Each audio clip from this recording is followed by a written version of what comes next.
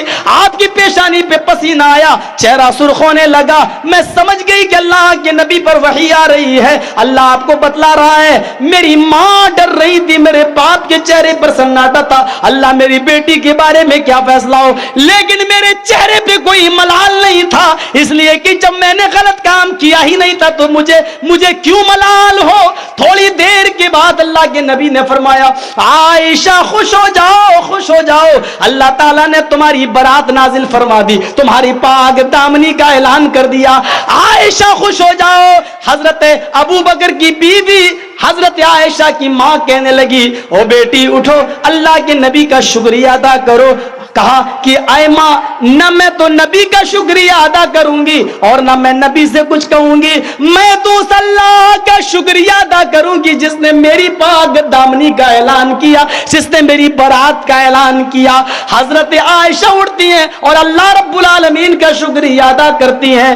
وہ شروع تو گیانی ہوگا, وہ اس وقت تک اس کو کچھ چیز معلوم نہ ہوگی جب تک کہ اس کو اللہ نہ بتا دے, وہ سن کر اس کو گیان نہ ہو. اللہ کے نبی بیٹھے اور پتہ نہیں کہ میری بیوی کا کیا معاملہ, اور جب وحی آئی تب آپ کو معلوم ہوا, جب اللہ نے بتا دیا اور جبرائیل سے جب آپ نے سن لیا تو آپ کو علم ہو گیا. یہی چیز اس کے اندر کہی جا رہی ہے کہ وہ شروع تو گیانی ہوگا, وہ اپنی طرف سے کچھ نہیں کہے گا بلکہ اللہ رب العالمین جب بتائے گا, جبرائیل جب بتائیں گے تب اس کو علم ہوگا. محمد تانا گفتے جبرائیل, اور جبرائیل تانا گفتے کردگار. اللہ کے رسول اس وقت تک نہیں بولتے جب تک جبرائیل نہ بتائیں, اور جبرائیل اس وقت تک نہیں بولتے جب تک کہ اللہ تعالیٰ حکم نہ دے, اللہ تعالیٰ نہ بتائے. وہ شروع گیانی ہوگا. یہ چوتھی چیز بھی میرے بھائیوں اسپشٹ ہو گئی ہے کہ وہ شروع گیانی تھے, سن کر آپ کو علم تھا, سن کر. اور سننے کی کئی کیفیتیں ہو سکتی ہیں. مثلا اس عورت کو جو امام ترمذی اپنی کتاب کے اندر ابواب الحدود کے اندر اس واقعے کو لائیں کہ ایک عورت فجر کی نماز پڑھنے کے لیے نکلی, پیچھے سے ایک آدمی نے اس کو پکڑا اور لے گیا اور اس کے ساتھ فقض حاجتہ, زنا کر ڈالا, اپنی ضرورت پوری کر لی. وہ عورت چیخی, آدمی بھاگا اس کو پکڑنے کے لیے, دوسرا آدمی نکل کے اس کے پیچھے بھاگا اور وہ عورت چیخ رہی ہے. دوسرے لوگ بھی نکلے اور وہ بھاگے. جو دوسرے لوگ نکلے وہ سمجھے کہ میرے آگے جو بھاگ رہا ہے یہی مجرم ہے, حالانکہ جو آدمی آگے بھاگ رہا تھا وہ کسی دوسرے کو پکڑنے کے لیے بھاگ رہا تھا. بالآخر لوگوں نے اس کو پکڑ لیا. یہ کہنے لگا مجھے کیوں پکڑ رہے, کہ تو مجرم ہے, کہ میں مجرم نہیں ہوں, چل عورت کے پاس. عورت کے پاس آیا کہ اے عورت دیکھ. اس عورت نے غور سے دیکھا, دیکھنے کے بعد کہا واللہ ھذا ہوا, اللہ کی قسم یہ وہی آدمی ہے جس نے میرے ساتھ زنا کیا. اللہ کی قسم بھی کھائی اس نے, کہا واللہ ھذا ہوا, اللہ کی قسم یہ وہی آدمی ہے جس نے میرے ساتھ منہ کالا کیا. کہا میری بہن ذرا دیکھو, خبردار جو اپنے منہ سے بہن کہنے کی کوشش کی. مقدمہ جناب محمد رسول اللہ کی عدالت میں آیا. آپ نے عورت سے پوچھا, عورت نے کہا اللہ کے نبی اسی نے میرے ساتھ منہ کالا کیا. آپ نے لوگوں سے پوچھا, پکڑنے والوں نے کہا اللہ کے نبی میں نے اپنے آگے اسی کو بھاگتے ہوئے دیکھا, اسی کو میں نے پکڑا, میں نے کسی اور کو نہیں. اب آپ نے اس سے پوچھا کہ تو کیا کہے گا. اس نے سوچا کہ عورت بھی گواہی دے رہی ہے اور پکڑنے والے بھی مجھے بتلا رہے ہیں, اگر میں یہ کہتا ہوں کہ میں نے زنا نہیں کیا تو مجھے پھر بھی جھوٹا سمجھا جائے گا, اس لیے میں مر جاؤں تو بہتر ہے, لیکن مجھے مرنے کے بعد جھوٹا نہ کہا جائے یہ مجھے برداشت نہیں ہو سکے گا. اس سے پوچھا کہ بتا تیرا کیا حال ہے, تو کیا کہنا چاہتا ہے. اس نے بھی کہا اے اللہ کے نبی, عورت بھی صحیح بول رہی ہے, یہ لوگ بھی صحیح بول رہے ہیں, یہ زنا میں نے ہی کیا ہے اور اس کے ساتھ منہ کالا میں نے ہی کیا ہے. فرمایا جمعے کے دن اس آدمی کو سزا دے دی جائے گی. آج جمعے کا دن ہے, عورتیں بھی نماز پڑھنے کے لیے آئی ہیں اور ایک الگ جگہ سے وہ بھی منظر کو دیکھنا چاہتی ہیں. آپ نے فرمایا صحابیوں اپنے ہاتھوں میں پتھر لے لو. سب نے پتھر لے لیے.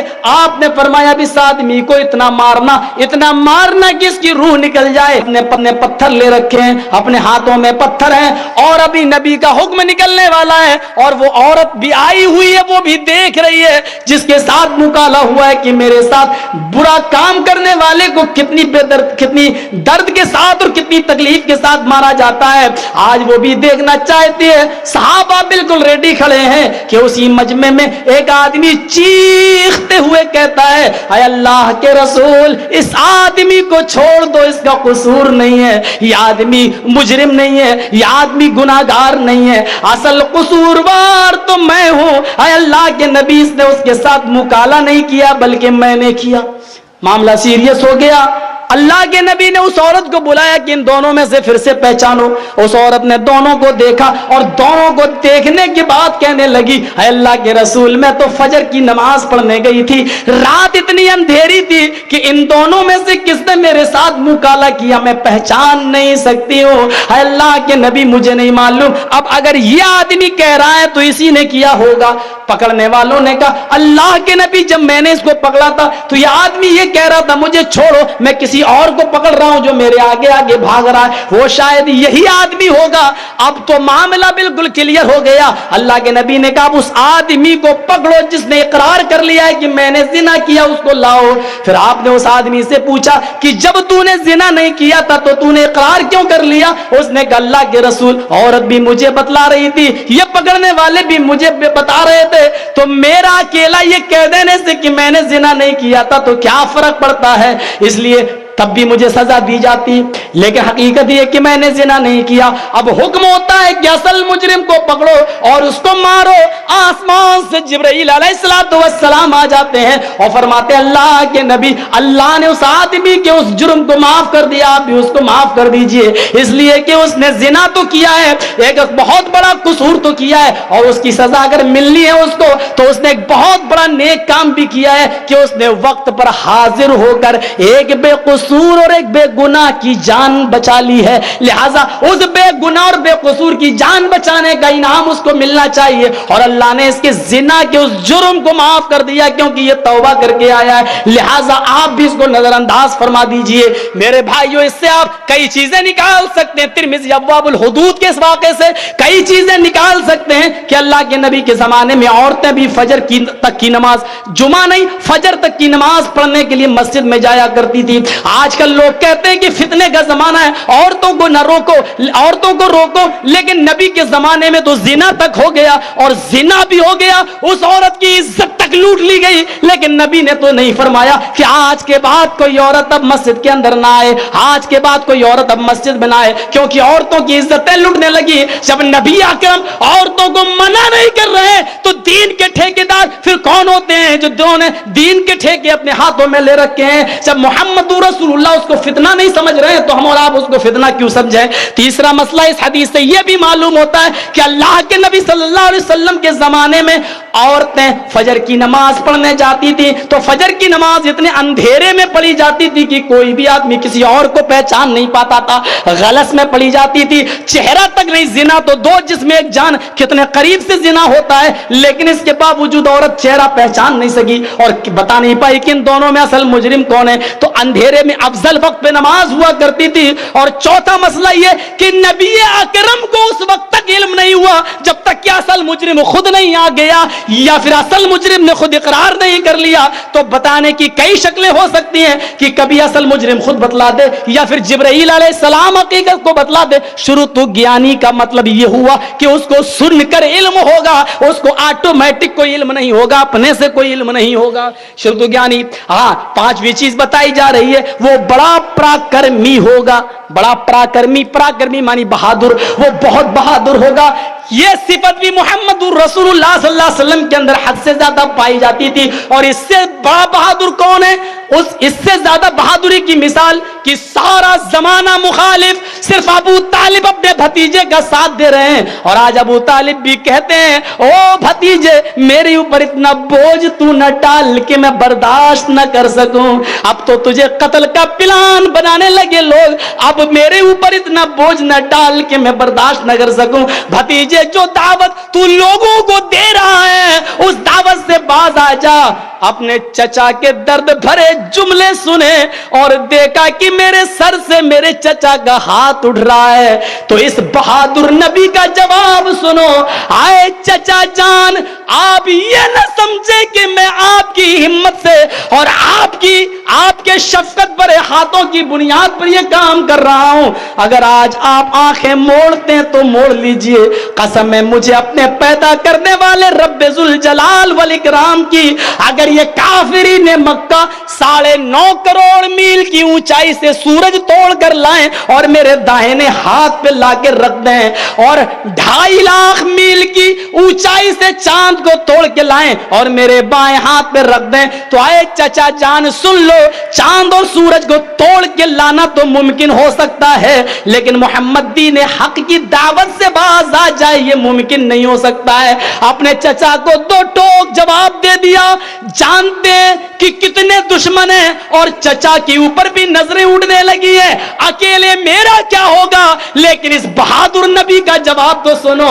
اس نے بہادری کی مثال قائم کرتے ہوئے فرمایا, چچا میں آپ کی مدد سے نہیں اللہ کی مدد سے دعوت و تبلیغ کر رہا ہوں, اور آئندہ بھی اللہ کی مدد سے کروں گا. اس بہادر نبی کا بہادرانہ جواب دیکھو. ایک طرف 24,000 کا لشکر ہے اور ایک طرف 3,000 کا لشکر ہے. 3,000 میں 1,200 یہودی و کافر بھی ہیں. انہوں نے دیکھا 24,000 کا لشکر مجھے کچل دے گا, ان میں سے 1,200 ٹوٹ کر ان میں چلے گئے. اللہ کے نبی نے ایک طرف 1,800 نوجوانوں کو دیکھا اور ایک طرف 25,500 کا لشکر دیکھا. چیخ پڑے نبی کی زبان سے نکلا, آئے میرے ساتھیوں, تم میں سے بھی جس کو جانا ہو چلا جائے, تم میں سے بھی جس کو پلٹنا ہو پلٹ جائے. ایک نے کہا, آقا اگر ہم سب پلٹ جائیں, اور میرے حبیب اگر ہم سب چلے جائیں, آئے نبی اگر ہم سب ان کا ساتھ دیں اور آپ کو اکیلے چھوڑ دیں تو آپ اکیلے کیا کریں گے؟ بہادر نبی کا بہادرانہ جواب سنو.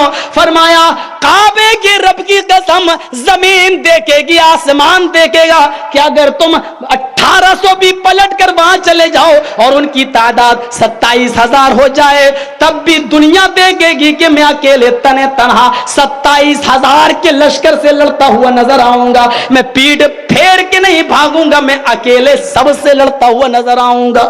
یہ بہادر نبی کا بہادرانہ جواب. یہ جارج ڈبلو بش کی طرح نہیں کہ فوج کو تو ڈھکیل دے عراق میں اور خود ایش کرے, خود ایئر کنڈیشن میں روئے. میرا نبی کمان خود سنبھالتے تھے, میرے نبی تیر خود اٹھاتے تھے, میرے نبی تلوار خود سنبھالتے تھے, اور اتنا محتاط طریقے سے جنگ کی 80 جنگیں نبی کے زمانے میں ہوئی اور 26 جنگوں میں نبی نے شرکت کی اور 54 جنگوں میں نہیں. کچھ غزوات ہیں اور کچھ سرایا غزوات ہیں. 26 میں آپ نے شرکت کی اور 54 میں نہیں جا سکے. 54 وہ بھی جوڑو, 26 جس میں اللہ کے نبی گئے ان کو بھی جوڑو. 26 جنگوں میں اللہ کے نبی نے خود لڑائیاں لڑی, خود تلوار چلائی, لیکن احتیاط دیکھو کہ اللہ کے نبی کی تلوار سے ایک بھی کافر کی گردن نہیں کاٹی گئی, ایک بھی کافر کی گردن نہیں اڑی. اتنا احتیاط برتا گیا میرے بھائیوں کی کسی معصوم و بے گناہ نہ مارا جائے, بے قصور نہ مارا جائے, اور نبی کی تلوار سے تو قصوروار بھی نہ مارا گیا. اور آج امریکہ اور ٹونی بلیئر کے ساتھی دیکھ ڈالیں اور پوری نظریں گڑائیں کہ آج تم جو جنگ کر رہے ہو اور آج بمباری کر رہے ہو اس میں مارے جانے والے لوگ کون ہیں؟ ہاں تمہارا مجرم اسامہ بن لادن ہے, اس کا تو بال بیکا نہ کر سکے. مارے کون گئے؟ مارے بے گناہ بے قصور گئے. میرے بھائیوں تصور کرو کہ وہاں تو قصوروار بھی نبی کی زبان سے, نبی کے ہاتھ سے نہیں مارا گیا, اور یہاں تو بے قصور و بے گناہ مارے جا رہے ہیں. اتنا بڑا بہادر نبی میرے بھائیوں ہمیں اور آپ کو ملا, لیکن ہمارا نبی جتنا بہادر اس کی قوم آج اتنی ہی زیادہ بزدل ہوتی چلی جا رہی ہے. ذرا تصور تو کیجئے, اس منظر کو سامنے تو لائیے کہ رکانا پہلوان دنگل میں کھڑا ہے اور چیختے ہوئے کہتا ہے, آئے محمد میں تجھ سے کشتی لڑوں گا, میں تجھ سے دنگل لڑوں گا صلی اللہ علیہ وسلم, اور اگر تم مجھے پٹک دو تو میں ایمان لے آؤں گا. چیلنج کر رہا ہے, تم مجھے پٹک دو تو میں ایمان لاؤں گا. اللہ کے نبی نے ہاتھ ملا لیا, جبکہ وہ چیمپئن ہے. ہاں ضلع جیت ہے, ضلع جیت نہیں ہے بلکہ وہ اسٹیٹ جیت ہے. ارے ہاں وہ چیمپئن ہے, کوئی اس سے لڑتا نہیں ہے, اس کو ایوارڈ ملے ہوئے ہیں اور آج بھی ایوارڈ رکھا ہوا ہے. اور وہ چیلنج کے ساتھ کہتا ہے, آئے محمد اگر تو سچا ہے تو مجھے اٹھا کر پٹک دے. آپ نے کہا پھر تو کیا کرے گا؟ کہنے لگا میں ایمان لے آؤں گا. آپ نے مسکراتے ہوئے ہاتھ ملایا, ہاتھ بڑھایا, بسم اللہ توکلت علی اللہ ربی و ربک اللہ، شروع کرتا ہوں اللہ کے نام سے، میرا بھروسہ اس کی ذات پر ہے، ربی و ربک اللہ جو میرا اور تیرا رب ہے۔ ہاتھ ملایا اور اس کو جیسے ہی ہاتھ ملا کر کشتی شروع ہوئی اس کو چشم زدن میں پٹک دیا، کہنے لگا محمد میرا پیر پھسل گیا تھا، یہ کشتی نہیں مانی جائے گی، دوبارہ لڑو۔ آپ نے فرمایا بہادر کبھی بھاگتا نہیں ہے، اگر تیرا پیر پھسل گیا تو دوسری بار بھی اجازت دیتا ہوں۔ دیکھیے زاد المعاد ابن قیم کی، دوسری بار بھی لڑے اور آپ نے دوسری بار بھی اس کو اٹھا کر پٹک دیا، کہنے لگا نہیں نہیں اے بھی چیٹنگ ہوئی ہے میرے ساتھ، تیسری بار لڑو۔ اور زمانے نے دیکھا، نگاہوں نے دیکھا، لوگوں نے دیکھا کہ تیسری بار بھی میرے نبی کی پیشانی پر، خندہ پیشانی پر شکن نہیں پڑی۔ فرمایا ٹھیک ہے تو تیسری بار بھی طاقت آزما لے۔ تیسری بار بھی طاقت آزمائی، تیسری بار بھی اٹھا کر پٹک دیا۔ اب تو انعام جناب محمد الرسول اللہ صلی اللہ علیہ وسلم کو ملا۔ لوگوں نے کہا اب اس سے کہو کہ ایمان لاؤ۔ میرے نبی نے کہا میں کیوں کہوں کہ لا اکراہ فی الدین، دین میں تو زبردستی نہیں ہے، میں اس سے ایمان لانے کے لیے کیوں کہوں؟ اگر اس کا وعدہ سچا ہے تو وہ خود ایمان لائے۔ لوگوں نے ایوارڈ محمد الرسول اللہ کو دیا، آپ سمجھ گئے کہ اس کی کیا دل آزاری ہوئی ہے، آپ نے اس ایوارڈ کو قبول کر کے بھرے مجمع میں اسی رکانہ پہلوان کو دیا کہ تم چیمپئن ہو، تم اس کے حقدار ہو، میرا مقام کشتی لڑنا نہیں ہے، آج تو نے چیلنج کیا تھا میں آ گیا، چیمپئن تو تم ہی رکھو۔ آپ نے وہ ایوارڈ، وہ انعام دل جوئی کے لیے اسی کو دے دیا۔ میرے پیارے ساتھیوں، اتنا بڑا پراکرمی اور بہادر کون ہوگا؟ کتاب آپ کی ہے، ہاں لکھنے والا پنڈت آپ کا ہے، ساری چیز آپ کی ہے، لیکن نبی وہ ہمارے پاس ہے جس کو تم ڈھونڈ رہے ہو، جس کو تم تلاش کر رہے ہو، جس کو تم تلاش کرنا چاہتے ہو، جس کے نقشے قدم پہ چلنا چاہتے ہو۔ ہندو بھائیوں آؤ میرے قریب آؤ اور اپنا کھویا ہوا نبی مجھ سے لے جاؤ۔ کیوں اس کو ٹامک ٹوئیاں مار رہے ہو؟ کیوں اندھیروں میں اس تیر پھینک رہے ہو؟ تمہارا نبی ہمارے پاس ہے اور اس کو لے کے جاؤ۔ تمہارا نبی تمہاری کتابوں میں موجود ہے، تمہارا میسنجر، تمہارا پروفٹ کل کی اوتار تمہاری کتابوں میں موجود ہے، تم اس کو لے جاؤ، تم اس کو تلاش کرو، تمہیں ملے گا ضرور ملے گا۔ تم تلاش تو کرو، ڈھونڈو تو صحیح، جیسے ڈاکٹر ایم اے سریواستو کو ملا تمہیں بھی ملے گا۔ آئیے یہ پانچویں چیز تھی کہ وہ بڑا پراکرمی ہوگا۔ رات میں کسی نے گاؤں پہ حملہ کیا، لوگ ڈر کے مارے چھپے ہیں۔ حضرت انس بیان کرتے ہیں کہ ابو طلحہ کا گھوڑا بندھا تھا، اللہ کے نبی نے شور سنا کہ کون آیا، ابو طلحہ کا گھوڑا کھولا اور کود پڑے اور گئے اور سارے دشمنوں کو اکیلے بستی سے نکال دیا۔ لوگوں نے دیکھا کہ محمد صلی اللہ علیہ وسلم اکیلے گئے، جان کا خطرہ ہے، اب سب لوگ اکٹھا ہوئے، تب تک جانے والے تھے، اب لوٹ کر واپس آئے۔ فرمایا ساتھیو آرام سے سو جاؤ، ڈرنے کی ضرورت نہیں، میں سارے دشمنوں کو اکیلے بھگا کر چلا آیا، جاؤ آرام سے سو جاؤ۔ یہ ہے محمد الرسول اللہ صلی اللہ علیہ وسلم کی بہادری کہ آپ اکیلے۔ صحابہ بیان کرتے ہیں جنگ کی آگ جتنی تیز ہوتی تھی میں نبی کی طرف نظر ڈالتا تھا کہ محمد الرسول اللہ اتنی تیزی کے ساتھ آگے بڑھتے تھے، جتنا جنگ کا مارکا تیز ہوتا محمد الرسول اللہ اتنی تیزی کے ساتھ آگے بڑھتے ہیں۔ یہ بہادری تھی آپ کی۔ اور چھٹی چیز ہے وہ الپ بھاشی ہوگا۔ 2 گھنٹہ ہو رہا ہے، میں چاہتا ہوں کہ بس یہ 2-3 چیزیں بتا دوں۔ وہ الپ بھاشی ہوگا، یعنی وہ کم بولنے والا ہوگا۔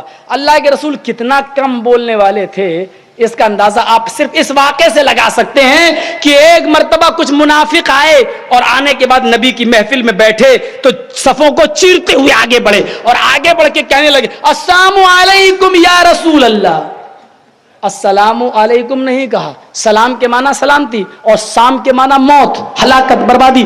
کہنے لگے السلام علیکم یا رسول اللہ، اے محمد تم پر موت ہو صلی اللہ علیہ وسلم۔ کیا کہا؟ وہ آئے صفوں کو چیرتے ہوئے آگے بڑھے۔ یہی منافق کی پہچان ہے کہ یہ بھی ہوتی ہے، ہاں کبھی اونچے پیجامے اور نیچے کرتے اور ہاتھ کی تسبیح دیکھ کے دھوکہ مت کھا جانا۔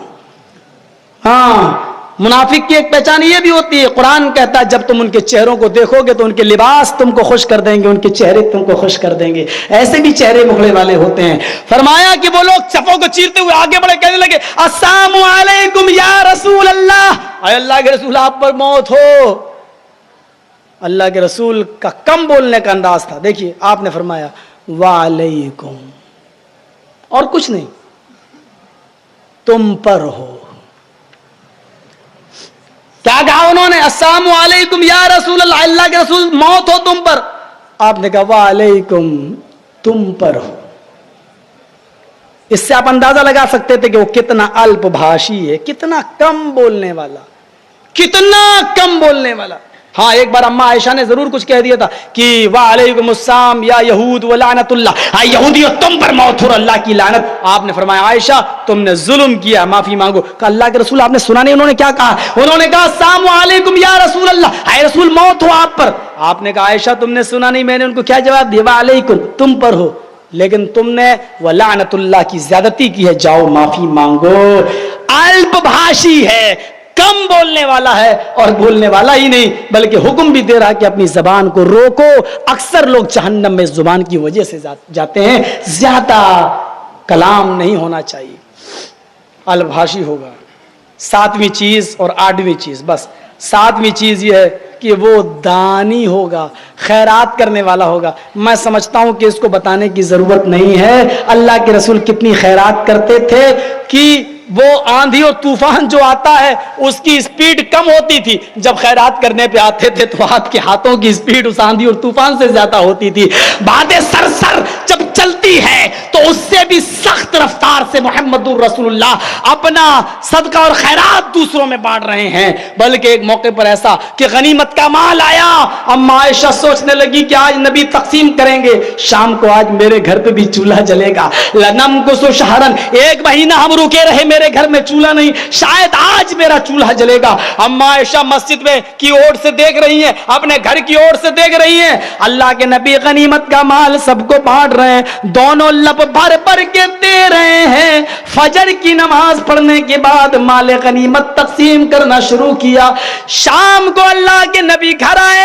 اما عائشہ کہتی ہے کہ میں سوچ رہی تھی کہ میرے گھر میں آج چولہا جلے گا، کیونکہ میرے نبی بھی جنگ میں گئے تھے، ان کو بھی تو مال غنیمت ملے گا، ان کو بھی تو کچھ حصہ ملے گا. آج میرے گھر میں چولہا جلے گا 1 مہینے کے بعد.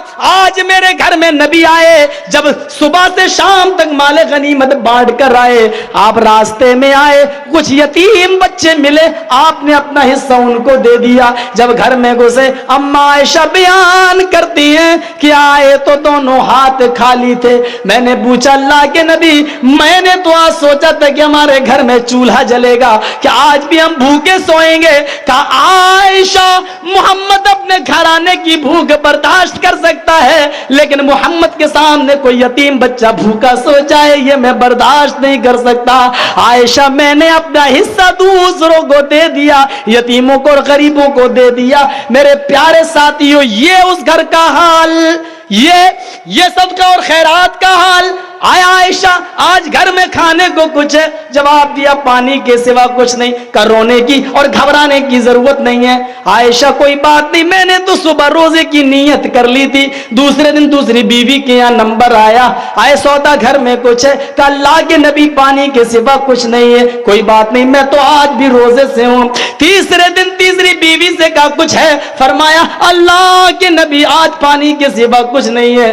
ہمیں کیا لاؤں؟ کہ کوئی ضرورت نہیں ہے، گھبرانے کی ضرورت نہیں ہے، میں نے تو صبح روزے کی نیت کر لی تھی، آج بھی میں روزے سے ہوں. چوتھے دن چوتھی بیوی کے یہاں نمبر آیا، گھر میں کچھ ہے؟ کہا نہیں آج بھی پانی کے سوا کچھ نہیں ہے. کہا کوئی بات نہیں، میں تو روزے سے ہوں. پانچویں دن پانچویں بیوی کے یہاں نمبر آیا، وہی کہا میں تو آج بھی روزے سے ہوں. چھٹے دن چھٹی بیوی کے یہاں نمبر آیا، ام حبیبہ گھر میں کھانے کو کچھ ہے؟ جواب دیا اللہ کے رسول پانی کے سوا کچھ نہیں ہے. تو اس میں گھبرانے کی کیا بات ہے؟ میں تو آج بھی روزے سے ہوں اور اللہ مجھے روزے کا ثواب دے گا. 7واں دن ہے، چھٹا دن ہے، چھٹی بیوی کی یہاں نمبر، اور میمونہ آج گھر میں کھانے کو کچھ ہے؟ وہی جواب دیا پوچھنے کی ضرورت، رونے کی ضرورت نہیں، افسوس کرنے کی ضرورت نہیں، میں تو آج بھی روزے سے ہوں.